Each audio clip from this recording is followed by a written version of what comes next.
və saraydan üz çevirmişdir.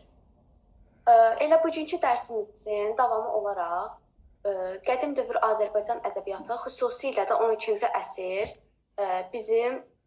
bizim üçün əsl qızıl dövrüdür. Niyə? Çünki bu tarix dünya mədəniyyətinə Xəqani Şirvani kimi nəhəng bir söz ustadı bəxş etmişdir.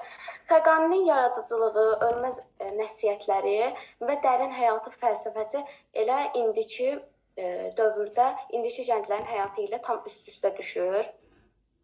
Elə buna görə də onun əsərlərindən biri olan Gənclərə nəsihət əsərini səsləndirəcəm indi. Fitnə törətmə, ey fitnəkar cavan. Fitnədir elləri dərdlərə salan. Cana məlhəmsə də vəfa etibar, fitnəkarlıq edən onu tarımar. Hiylə oğurluqdur xoşsa əvvəli, oğrunun axırda kəsilər əli. Nifaq xəstəsi sən nə qədər ki sən, əlac saymaqdan da ziyan görərsən. Vəfa küçəsində ev tut yəqin bil, vəfa mənzilidir ən yaxşı mənzil. Bugün yoxdursa da kimdəsə vəfa, vəsiyyət edirəm, olma bivəfa. Çalış az dostluq etsən də əgər, dostluqda möhkəm ol, sözdə mötəbər.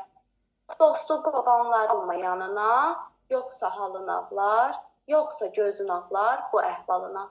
Dostun haqlı vursa birini zinhar, demək ki layiqdir, sıxma havadar. Dost mütəhhim edib kimi etsə rədd, qardaşın olsa da önünə çəksər.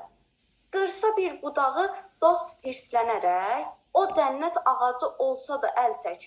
Dostun əkdiyi gül olsa da tikən, çıxarıb yerindən onu atma sən. Həq yolunda çalış, o qədər həq razı qaldığını biləsən mütləq. Bir kiçik adama nəvaziş etsən, sənin böyüklüyün getməz əlindən. Razılıq etsə də səndən bir nadan, onun tərifinə aldanmayasan. Sən onu öydükcə olub balanar, özünü yoldaş yox, əmoğlu sanar. Daha boyun qoymaz işə, xidmətə, lovğalanar yabancı olur hörmətə. Boyun böyüklüyü deyildir gərək, hümmət böyük olsun, bir də ki ürək. Dünyada ağıl tək bir ustad varmı? O bir qul yanında şagird olarmı? Sənətdə tək olan bu Xəqanidən gəlincə mənalı fikir eşitsən. Qorun pis adamdan anla ki onlar, əqrəb tək kor olar, ilan tək lal kar. Xəqani Şirvaninin əsrlər əvvəl yadigar qoyduğu bu sözlər əslində elə bugün bizim hər birimiz üçün ən doğru həyat dərsi və ən gözəl örnəkdir bizim üçün. Çünki şair bizə sadəcə pis vərdişlərdən uzaq durmağı yox, həm də daxilən təmiz qalmağı, dostluqda vəfalı olmağı öyrədir. Zaman dəyişsə də insani dəyərlər heç vaxt dəyişmir.